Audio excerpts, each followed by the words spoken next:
स्वागत है आपको एक बार फिर से आपके अपने YouTube चैनल रस्तोगी कोचिंग में। आज के इस वीडियो में कक्षा 10 के गणित प्रश्नावली 4.3 के बारे में अध्ययन करेंगे। पिछले भाग के वीडियो में प्रश्न नंबर 1 के सभी प्रश्नों को हल करके वीडियो अपलोड कर दिया गया है।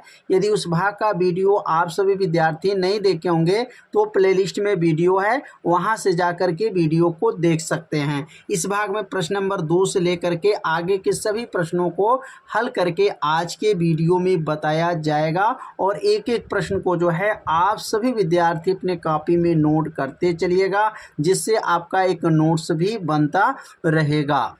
तो दूसरा प्रश्न दिया गया है, निम्न प्रत्येक द्विघात समीकरण में k का ऐसा मान ज्ञात कीजिए जिसके दोनों बराबर हों, मतलब दोनों बराबर मूल हो। मतलब k का मान आपको निकालना है और दोनों मूल क्या हों, बराबर हों। तो इसमें पहला जो क्वेश्चन दिया गया है, अब यहाँ पहला क्वेश्चन को पहले नोट करेंगे। और पहला क्वेश्चन दिया गया इसमें 2x square plus kx minus 3 plus 3 है यहाँ पर, प्लस 3 बराबर 0। यह आपको द्विघात समीकरण दिया गया है। अब इस समीकरण में k का मान ज्ञात करना है। यहाँ पे देख सकते हैं k दिया हुआ है, तो k का मान कैसे ज्ञात करेंगे? तो सबसे पहला काम करेंगे, इसको तुलना करेंगे।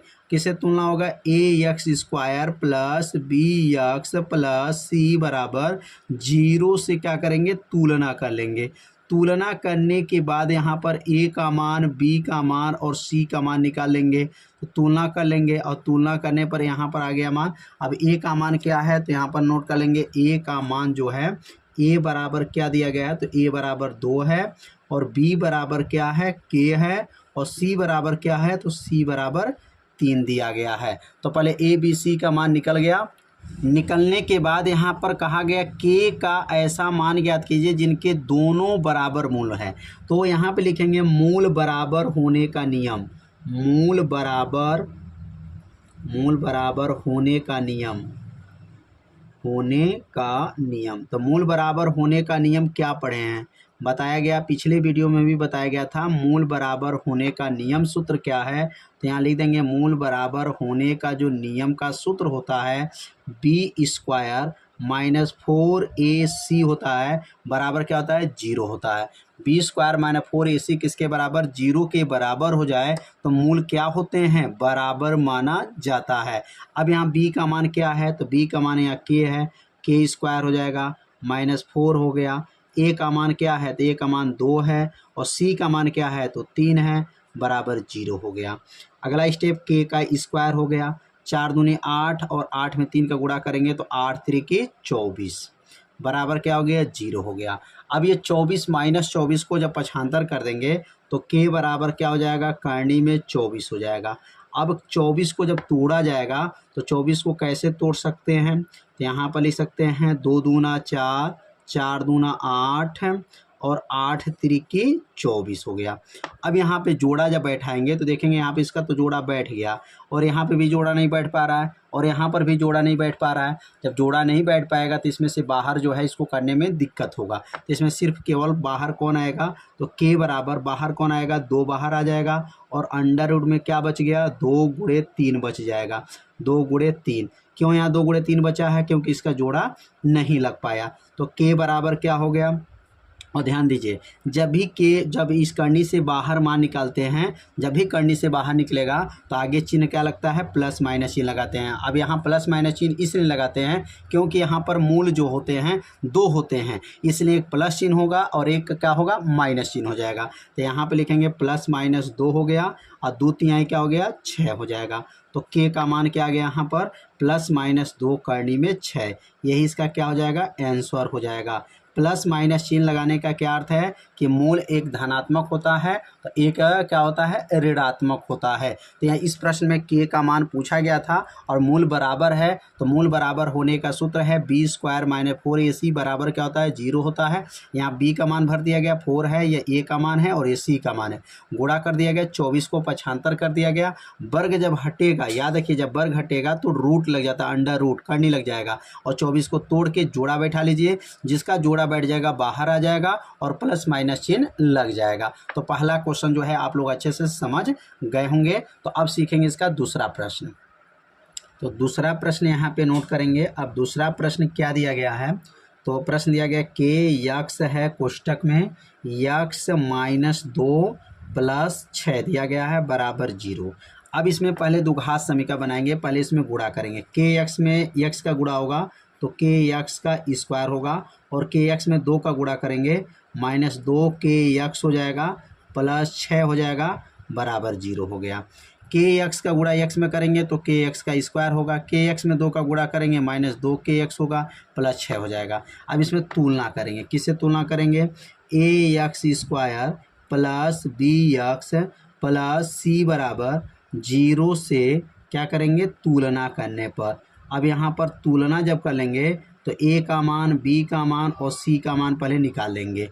तो ए का मान बी का मान जब निकल जाएगा तो ए के सामने क्या है, ए बराबर के है और बी बराबर क्या है, बी बराबर जो है माइनस 2 के है, और सी बराबर क्या है, तो सी बराबर यहाँ पर 6 दिया गया है। तो ए बराबर के आ गया, बी बराबर माइनस 2 के और सी बराबर 6 आ गया। अब यहाँ लिखेंगे मूल बराबर होने का नियम, मूल बराबर होने का नियम, मूल बराबर होने का नियम। तो मूल बराबर होने का नियम आप लोगों को याद भी हो गया होगा, पहला क्वेश्चन में बताया गया है। मूल बराबर होने का नियम क्या होता है, तो यहाँ लिख देंगे मूल बराबर होने का नियम होता है बी स्क्वायर माइनस 4ac बराबर क्या होता है 0 होता है। अब इस सूत्र में b के जगह पर माइनस 2 के भरेंगे और a के जगह पर k भर देंगे और c के जगह पर 6 भर देंगे। तो यहाँ पर b का मान और a का मान और c का मान यहाँ पर रखा जाएगा। तो अब b के जगह पे क्या रखेंगे, माइनस 2k हो जाएगा, माइनस 2k का वर्ग हो गया माइनस 4 गुणे a का मान k हो गया और c का मान जो है 6 हो जाएगा बराबर 0 हो गया। मतलब यहाँ पर b का मान भरना है, माइनस हो गया 4 हो गया, ये a का मान है और ये c का मान है। 2 का वर्ग क्या हो जाएगा 4k का स्क्वायर माइनस 6 में 4 का गुणा करेंगे तो 6 चौको 24k हो जाएगा बराबर क्या हो गया 0 हो गया। मतलब यहाँ वर्ग से याद रखेंगे, वर्ग से माइनस क्या हो जाएगा हट जाएगा, 2 का वर्ग क्या होता है 4 हो जाएगा और 6 में 4 का गुणा करेंगे तो 6 चौको 24 हो जाएगा। अब अगला स्टेप जो होगा माइनस 24 को पक्षांतर करेंगे तो यह माइनस 24 जो है, या इसमें से कामन ले सकते हैं, कामन क्या ले सकते हैं 4k कामन ले लीजिए, क्या बचेगा k माइनस 6 हो जाएगा बराबर क्या हो गया 0 हो जाएगा। मतलब यहाँ पर 4k को जब कामन ले लिया जाएगा तो 4k जब इसमें से निकल जाएगा बाहर निकल जाएगा तो अंदर क्या बचेगा, तो k माइनस 6 हो जाएगा बराबर 0। अब 4k को नीचे भेज दीजिए तो क्या बनेगा k माइनस 6 बराबर 0 बटा, अब ये गुणा है तो भाग बनेगा, 4k नीचे चला गया, k माइनस 6 हो जाएगा बराबर 0 हो गया। 6 को पक्षांतर कर देंगे तो k का मान जो है 6 को पक्षांतर करेंगे तो k का मान क्या आ गया 6 आ गया। तो उम्मीद करते हैं प्रश्न आप लोगों को अच्छे से समझ में आ गया होगा। तो कैसे हल किया गया है, तो विविक्तर का सूत्र जो बना है मूल बराबर होने का नियम बी स्क्वायर माइनस 4ac बराबर 0, इसमें b का मान भर दीजिए 4, यहाँ a का मान और यहाँ c का मान भर करके हल किया गया तो k का मान क्या आ गया 6 आ गया। तो अब सीखेंगे प्रश्न नंबर 3। तो प्रश्न नंबर 3 दिया गया, क्या एक ऐसी आम की बगिया बनाना संभव है, मतलब एक आम का बगीचा बनाना है, क्या ऐसा बगीचा बन सकता है। क्या शर्त दिया गया है, जिसकी लंबाई जो है चौड़ाई से दुगनी है और उसका क्षेत्रफल क्या दिया है 800 मीटर का स्क्वायर है, मीटर का स्क्वायर दिया गया। यदि है तो इसकी लंबाई और चौड़ाई क्या कीजिए ज्ञात करना है। अब यहाँ पर जैसे एक आम का बगिया है, अब जैसे यहाँ पर बगिया मतलब बगीचा बनाया गया है और इस बगिया में बताया गया है कि जो यह चौड़ाई है और यह क्या है लंबाई है। प्रश्न में बोला गया है कि जो लंबाई है चौड़ाई का दुगुना है, मतलब अगर इसको x मानेंगे तो इसको क्या मानेंगे 2x मान लेंगे, अगर इसको y मानेंगे तो इसको क्या मानेंगे 2y मान लेंगे। क्यों माना जाएगा, क्योंकि इसमें प्रश्न में बोला गया है जिसकी लंबाई चौड़ाई से दुगुना है, लंबाई जो है चौड़ाई से क्या है दुगुना है। तो सबसे पहले लिखेंगे माना आयतकार जो बगीचा है या बगिया है, आयताकार बगिया का आयतकार बगिया का चौड़ाई x है। बगिया का चौड़ाई जो है चौड़ाई x है। चौड़ाई x हो गया। तो लंबाई क्या हो जाएगा? तो लिखेंगे लंबाई जो है क्या बन जाएगा? 2x हो जाएगा। या ऐसे भी लिख सकते हैं, माना बगिया की चौड़ाई x है और लंबाई क्या हो जाएगा? 2x हो जाएगा। अब यहाँ 2x क्यों हो गया? क्योंकि बताया गया लंबाई चौड़ाई से दुगुना है। तो लंबाई चौड़ाई से दुगुना, इसलिए चौड़ाई को x मानेंगे, लंबाई को 2x मान लेंगे। अब इसमें कहा गया है उसका क्षेत्रफल, मतलब बगिया जो बना है, बगिया का क्षेत्रफल दिया गया है। लिखेंगे यहाँ पर बगिया का क्षेत्रफल दिया गया है।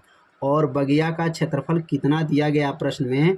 तो बगिया का क्षेत्रफल दिया गया है 800 मीटर का स्क्वायर। अब मीटर का स्क्वायर क्यों लिखा गया है? क्योंकि क्षेत्रफल का मात्रा क्या होता है? मीटर का स्क्वायर होता है। और बगिया का क्षेत्रफल मतलब बगिया का जो क्षेत्रफल है मतलब आयताकार है, तो इसका सूत्र क्या होगा? तो सूत्र हो जाएगा लंबाई गुणे चौड़ाई। लंबाई गुणे क्या हो जाएगा? चौड़ाई। ये किसका सूत्र है? आयताकार बगिया का क्षेत्रफल लंबाई गुणे चौड़ाई किसके बराबर है? 800 के बराबर है। लंबाई कितना है? तो लंबाई को 2x माना गया है और चौड़ाई को x माना गया है। बराबर क्या हो गया? 800 हो गया। और 2x का गुणा जो है x में कर देंगे तो क्या बनेगा? 2x का स्क्वायर बराबर क्या हो जाएगा? 800 हो जाएगा। अब 2 को क्या करेंगे? नीचे भेज देंगे तो x स्क्वायर बराबर क्या हो जाएगा? 800 बटा में क्या हो गया? 2। और 2 से जो है 800 को काट देंगे तो कितने बार में कटेगा? x स्क्वायर बराबर हो गया 400 हो जाएगा। वर्ग इसके ऊपर जाएगा तो वर्ग जब इसके ऊपर जाएगा तो अंडर रूट लग जाएगा, कर्णी 400 हो जाएगा। जब भी वर्ग हटाते हैं तो इसके ऊपर कर्णी लग जाता है। और कर्णी 400 का मान आप लोग जानते हैं, मतलब कर्णी 400 मतलब 400 का वर्गमूल। तो 400 का वर्गमूल क्या होता है? 20 होता है। अब यहाँ पर प्लस माइनस चिन्ह नहीं लगाया जाएगा क्योंकि आयतकार जो लंबाई चौड़ाई कभी माइनस नहीं होता है, इसलिए यहाँ पर प्लस माइनस चिन्ह इसमें नहीं लगाया जाता है। अब x बराबर 20 आ गया। अब लिखेंगे लास्ट में अतः जो चौड़ाई माना गया था वह क्या माना गया था? लिखेंगे अतः जो चौड़ाई है, बगिया की चौड़ाई माना गया था। चौड़ाई क्या माना गया था? x, और x का मान क्या आ गया? 20 आ गया। इसका मतलब 20 मीटर जो है चौड़ाई हो गया। और लंबाई क्या माना गया था? तो लंबाई लिखेंगे, लंबाई कहा गया इसमें दुगुना है इसका, तो इसका मतलब 2x हो गया। अब यहाँ मान भरेंगे 2 हो जाएगा और x का मान 20 है। 20 दूनी क्या हो गया? 40 मीटर हो जाएगा। चौड़ाई जो है 20 मीटर और लंबाई जो है 40 मीटर। अब लंबाई 40 मीटर क्यों हो गया? क्योंकि लंबाई चौड़ाई से क्या है? दोगुना है। क्या ऐसा बगिया बनना संभव है? तो लंबाई जो है 40 और चौड़ाई 20, मतलब ऐसा बगिया बन सकता है। मतलब लंबाई आपका 40 कर सकते हैं और चौड़ाई जो है 20 कर सकते हैं। तो यहाँ लिख देंगे आप यहाँ पर लास्ट में अब अतः अब यहाँ लिखा जाएगा ऐसा संभव है, तो लिख देंगे यहाँ पर ऐसा, अतः ऐसा संभव है। ऐसा बगिया संभव है।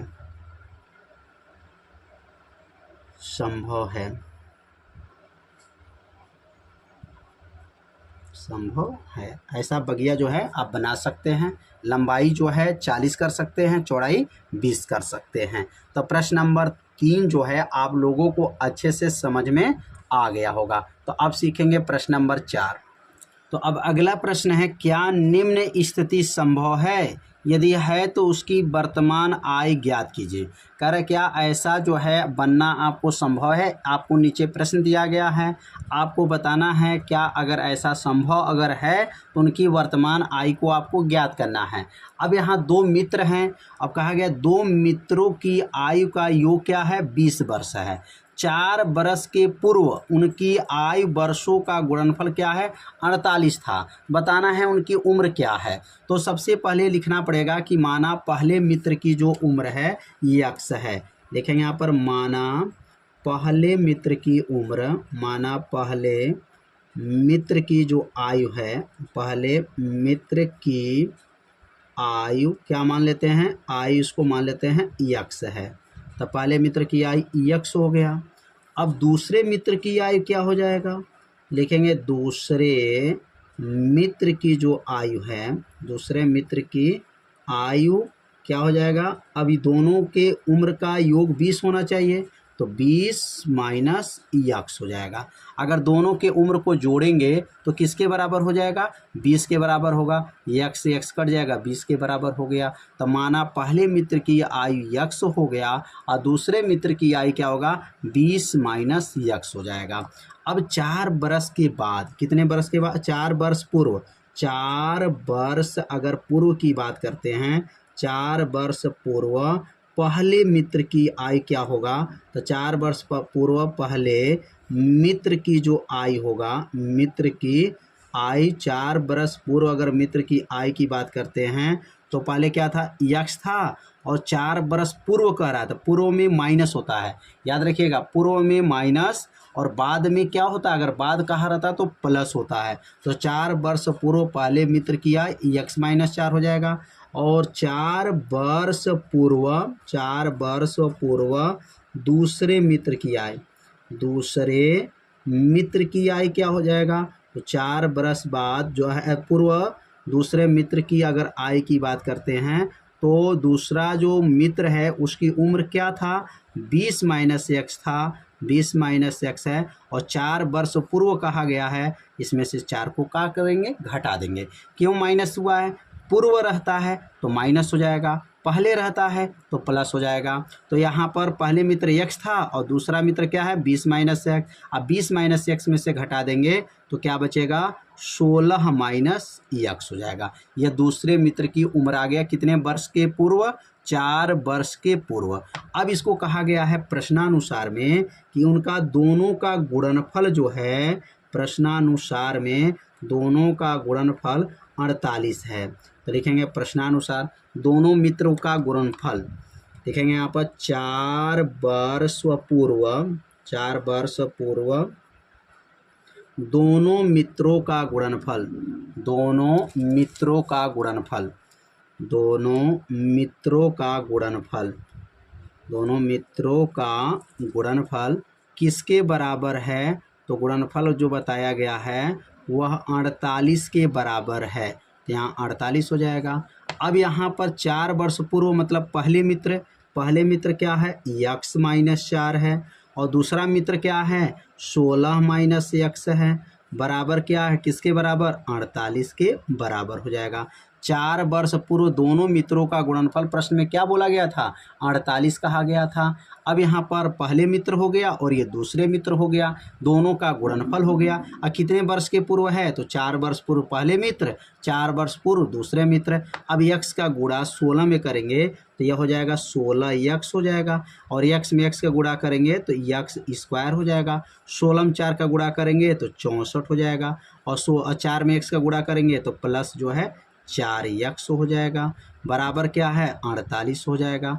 एक बार गुणा को समझ लेते हैं, यक्स का गुणा 16 में 16 यक्स हो गया, यक्स में एक्स का गुणा करेंगे माइनस एक्स स्क्वायर, 4 में 16 का गुणा करेंगे 64 और 4 में एक्स का गुणा करेंगे प्लस 4 एक्स हो जाएगा। अगला स्टेप क्या बनेगा, माइनस यक्स का स्क्वायर हो गया, 16 और 4 जोड़ लीजिए 20 यक्स हो जाएगा, 20 यक्स माइनस 64 हो जाएगा, माइनस 48 हो जाएगा, बराबर क्या हो गया, 0। मतलब इसमें से 48 जो प्लस में था पक्षांतर कर देंगे तो यह माइनस जो है 48 हो जाएगा। अगला स्टेप क्या बनेगा, माइनस यक्स का स्क्वायर और यहाँ पर हो जाएगा माइनस 20 या प्लस 20 यक्स हो जाएगा और यहाँ माइनस 64 और माइनस 48 माइनस 100 क्या हो जाएगा, माइनस 112 हो गया, बराबर 0। अब ये बन गया द्विघात समीकरण। अब इसको तुलना कर लेते हैं, तुलना करेंगे तो क्या आएगा, A X square plus B X plus C बराबर 0 से क्या करेंगे, तुलना करेंगे, तुलना करके और ए बी सी का पहले मान निकाल लेते हैं। अब मान निकालने के बाद आप यहाँ पर चेक करेंगे क्या ऐसा कभी उम्र बन सकता है, तो यहाँ पर ए का मान अगर देखा जाए क्या है, तो ए बराबर यहाँ पर -1 दिया गया है, -1 हो गया। बी बराबर क्या है, 20 दिया गया है। सी बराबर क्या दिया गया है, -112 दिया गया है। ए बराबर -1, बी बराबर 20 और सी बराबर -112 हो गया। अब यहाँ पर अगर हम विविक्ता निकाल कर चेक करें क्या मान आता है, बी स्क्वायर माइनस ए सी। अब ये किसका सूत्र है, यह विविक्तर का सूत्र है। अगर विविक्तर का मान माइनस में आ जाएगा तो ऐसा उम्र निकालना असंभव हो जाएगा। अगर विविक्तर का मान प्लस में आ जाएगा तब तो उम्र इनका निकल जाएगा। तो पहले विविक्तर से चेक कर लिया जाए। तो बी का मान क्या हो जाएगा, 20 का वर्ग हो जाएगा, माइनस हो जाएगा 4 हो गया। और यहाँ पर जो है ए का मान माइनस हो जाएगा। ए का मान क्या है, -1 है। और सी का मान क्या है, -112 है। तो यह आपको मान भर दिया गया। विविक्तर को पहले हल करेंगे। अगर विविक्तर का मान माइनस में आ जाता है तब तो उनका उम्र नहीं निकल पाएगा, लेकिन प्लस में आ जाएगा तो इनका उम्र निकाला जा सकता है। तो 20 का वर्ग क्या हो जाएगा, तो 20 का वर्ग हो जाएगा 400 हो गया, माइनस और माइनस में माइनस का ये गुणा करेंगे तो प्लस हो गया। 112 का गुणा 1 में होगा, 112 हो गया। 112 में 4 का गुणा करेंगे तो यह हो जाएगा 448 हो जाएगा। क्या होगा, 448। अब ये 400 में से 448 अगर घटा दें तो क्या बनेगा, -48 आ जाएगा। और जब -48 आ गया तो अब बताइए यहाँ विविक्तर माइनस में आ गया। तो जब माइनस में आ जाएगा तो अस्तित्व ही नहीं है। और जब अस्तित्व ही नहीं है तो इनका उम्र निकालना असंभव है। तो लिख देंगे यहाँ पर यक्स का मान जो है विविक्तर निकला है माइनस में आ गया। तो ये लिखेंगे यहाँ पर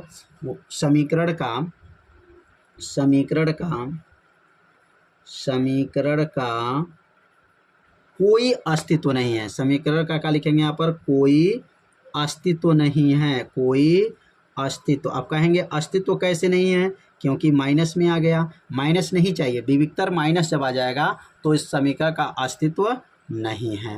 और जब नहीं है तो क्या ऐसा उम्र निकाला जा सकता है, लिखेंगे यहाँ पर अर्थात लिख देंगे यहाँ पर अर्थात वर्तमान आयु ज्ञात करना असंभव है। वर्तमान आयु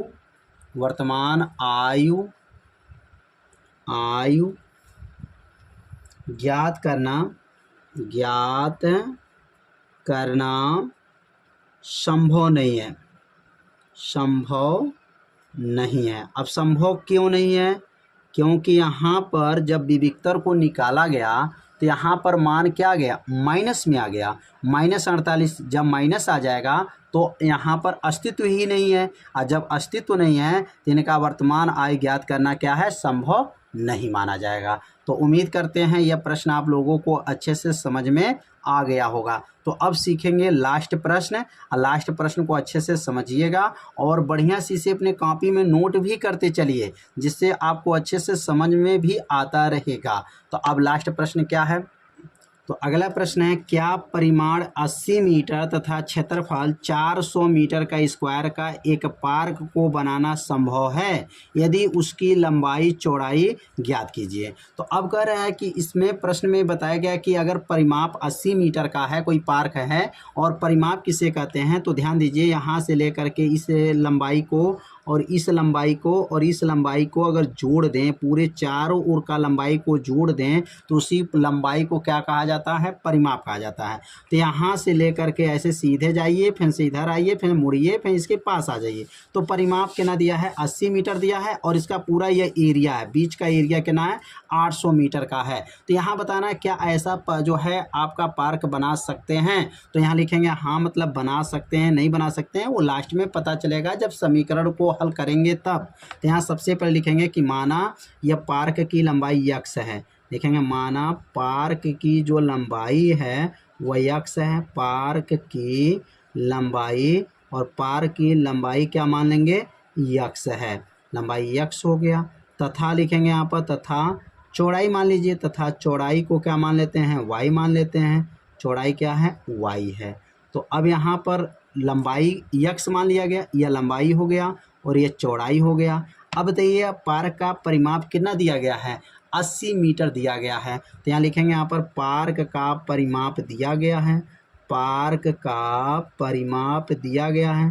तो पार्क का परिमाप कितना दिया है, तो पार्क का परिमाप बराबर दिया गया है 80 मीटर दिया गया है। अब दे आय जो इस पार्क का जो है परिमाप का सूत्र क्या होगा, तो 2 कोष्ठक में लंबाई धन चौड़ाई होता है। 2 कोष्ठक में लंबाई धन चौड़ाई किसके बराबर हो जाएगा, 2 कोष्ठक में लंबाई धन चौड़ाई किसके बराबर है, 80 के बराबर है। अब 2 नीचे जाएगा, जब 2 नीचे जाएगा तो क्या बनेगा, लंबाई के जगह पर x माना गया है और चौड़ाई के जगह पे y माना गया है और 80/2 हो जाएगा। अब 2 को 80 को क्या करेंगे, अब काट देंगे। 2 से 80 कट जाएगा कितने बार में, 40 बार में। x प्लस वाई बराबर क्या हो जाएगा, 40 हो जाएगा। अब यहाँ पर समीकरण में एक मान को कोई पक्षांतर कर दीजिए, y वाला मान पक्षांतर कर दीजिए या x वाला कोई एक मान को पक्षांतर करना पड़ेगा। तो y बराबर अगर देखते हैं तो x उधर जाएगा तो 40 माइनस x हो जाएगा। यह बन गया समीकरण नंबर 1। तो आयताकार जो पार्क का जो परिमाप दिया गया था, उस परिमाप का जो मान दिया गया था 80 मीटर दिया गया था। 2 कोष्ठक में लंबाई धन चौड़ाई बराबर 80 हुआ था। लंबाई को x माना गया था, चौड़ाई को y माना गया था और 2 को नीचे भेज दिया गया, 40 कट गया। मैंने 2 को 80 को काटेंगे तो 40 बार में जाएगा। अब एक मान को पक्षांतर कर दिए। अब यहाँ पे लिखा गया क्षेत्रफल, आयत माने जो पार्क है उसका क्षेत्रफल भी दिया गया है। तो यहाँ लिखेंगे पार्क का क्षेत्रफल। पार्क का क्षेत्रफल कितना दिया गया है, तो पार्क का जो क्षेत्रफल की बात किया जाए तो प्रश्न में दिया गया 400 मीटर का स्क्वायर दिया गया है। पार्क का क्षेत्रफल क्या दिया गया, 400 मीटर का स्क्वायर। अब पार्क का क्षेत्रफल का सूत्र क्या होता है, तो पार्क का जो क्षेत्रफल का सूत्र होता है लंबाई गुणे चौड़ाई होता है। क्या होता है, लंबाई गुणे चौड़ाई। लंबाई गुणे क्या होता है, चौड़ाई। किसका सूत्र है, आयताकार पार्क का क्षेत्रफल हो गया। बराबर किसके है, तो बराबर हो जाएगा 400 के। बराबर क्या है, यहाँ पर 400 है। लंबाई का मान को क्या माना गया है, x माना गया है, चौड़ाई को y माना गया है। बराबर क्या है, 400 हो जाएगा। अब y का मान समीकरण 1 में निकल चुका है, 40 माइनस x। अब यहाँ पर y का मान रख दिया जाएगा। लिखें यहाँ पर y का मान जो निकला है, y का मान रखने पर, तो y का मान यहाँ रख देंगे। लिखेंगे y का मान रखने पर। जब y का मान रखेंगे तो क्या बनेगा, x हो गया। y का मान को हटा दीजिए, 40 माइनस x बराबर क्या हो जाएगा, 400 हो जाएगा। अब x में 40 का गुणा करेंगे, x में 40 का गुणा करेंगे तो 40x हो जाएगा और x में x का गुणा करेंगे तो x स्क्वायर हो जाएगा। बराबर क्या हो जाएगा, 400 हो गया। अब इस समीकरण को सीधा करेंगे, सीधा मतलब x स्क्वायर को आगे करेंगे, x स्क्वायर प्लस हो जाएगा 40x हो जाएगा। बराबर क्या हो जाएगा, 400 हो जाएगा। अब इसमें से कॉमन ले सकते हैं, माइनस, माइनस कॉमन ले लेंगे तो x स्क्वायर माइनस 40x हो जाएगा। कोष्टक बंद हो जाएगा। बराबर क्या हो जाएगा, 400। अब माइनस कॉमन लिए तो अंदर का चिन्ह क्या हो गया, बदल गया है। अब यह माइनस किसके पास जाएगा, तो यह माइनस 400 के पास चला जाएगा। तो x स्क्वायर माइनस क्या हो जाएगा, 40x हो गया और यह माइनस 400। बराबर करेंगे, बराबर करने के बाद से लिखेंगे यहाँ पर, बराबर के बाद से माइनस क्या हो जाएगा, 400। ये माइनस कहाँ से आ गया, तो यह माइनस जब हटेगा तो इसके पास जाएगा तो माइनस 400 हो गया।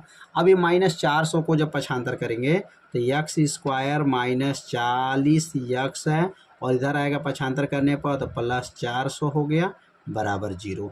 अब यह बन गया द्विघात समीकरण। तो यह द्विघात समीकरण शुद्ध द्विघात समीकरण अब जा करके बना हुआ है। माइनस कॉमन लेने के बाद ही द्विघात समीकरण बनेगा। अब यहाँ पे इसको फैक्टर करेंगे या यहाँ पे देखेंगे तो होल स्क्वायर बन गया। होल स्क्वायर का मतलब देखेंगे यहाँ पर ए स्क्वायर, यहाँ बी स्क्वायर, बीच में माइनस 2ab हो जाएगा। तो यहाँ होल स्क्वायर अगर बन रहा है तो होल स्क्वायर बना दीजिए ए स्क्वायर और यहाँ पर 400 को क्या लिख सकते हैं, 20 का वर्ग लिख सकते हैं। 20 का वर्ग क्या होता है, 400 होता है। बीच में क्या होगा, -2 गुणे x गुणे क्या हो जाएगा, 20। बीच में जांच करेंगे, 20 दूनी 40x, देखिए 40x आ गया। तो सूत्र कौन सा बना, a का वर्ग और यहाँ पर -2ab प्लस b का वर्ग हो जाएगा। बराबर क्या हो जाएगा, 0 हो जाएगा। तो यह लाइन आपको समझ में आ गया होगा। नहीं तो आप लोग गुणनखंड कर दीजिए। अगर मान लीजिए होल स्क्वायर नहीं बनाना चाहते हैं तो गुणा करने पर 400 आ जाए और जोड़ने पर 40 आ जाए तो 20 20 40 और 20 में 40 का गुणा करेंगे 400 आ जाएगा। तो गुणनखंड विधि से भी हल कर सकते हैं और यहाँ होल स्क्वायर बन रहा है तो होल स्क्वायर विधि का भी प्रयोग कर सकते हैं। आपकी जो आपको अच्छा लगे यहाँ पे कर सकते हैं, क्योंकि यह होल स्क्वायर बन रहा है। अब ये किसका होल स्क्वायर है तो x माइनस 20 का होल स्क्वायर बन जाएगा, बराबर क्या हो गया 0 हो गया। अब यह यहाँ पर 2 घात इसके ऊपर जाएगा तो x माइनस 20 बराबर कर्णी में 0 हो गया। और कर्णी 0 का मान क्या होता है तो आप लोग जानते हैं कर्णी 0 का मान क्या होता है 0 हो जाता है। तो x माइनस 20 बराबर 0, तो x बराबर क्या हो जाएगा 20 आ गया। अब x का मान 20 आ गया तो अब x वाला मान समीकरण 1 में भर देंगे तो y का मान निकल जाएगा। तो लिखेंगे यहाँ पर x का जो मान निकला है वह समीकरण 1 में रखने पर, समीकरण 1 में रखने पर, अब समीकरण 1 में रख देंगे। किसके स्थान पे रखेंगे तो x के स्थान पे रख देंगे। तो समीकरण 1 क्या था तो समीकरण 1 आप लोग को याद होगा y बराबर क्या था 40 माइनस x है। तो y बराबर क्या हो जाएगा 40 माइनस और x का मान क्या आया था 20 आया था। अब y बराबर क्या हो जाएगा 20 हो गया, मतलब लंबाई भी 20 आया और चौड़ाई भी 20 आ गया। तो इसका मतलब जो है लंबाई चौड़ाई जो मान आया है वह 20 मीटर आया हुआ है। तो अब लास्ट में अतः लिख देंगे कि आयत जो पार्क बना है उसकी लंबाई 20 मीटर है और चौड़ाई भी क्या है 20 मीटर है, अतः जो है ऐसा पार्क बनाना संभव है। तो नीचे लिखेंगे लंबाई क्या माना गया था, लंबाई को x माना गया था, लंबाई x बराबर क्या आ जाएगा 20 मीटर हो गया। और चौड़ाई को क्या माना गया था y माना गया था, तो चौड़ाई को लिखेंगे यहाँ पर y और y बराबर क्या गया 20 मीटर माना गया था।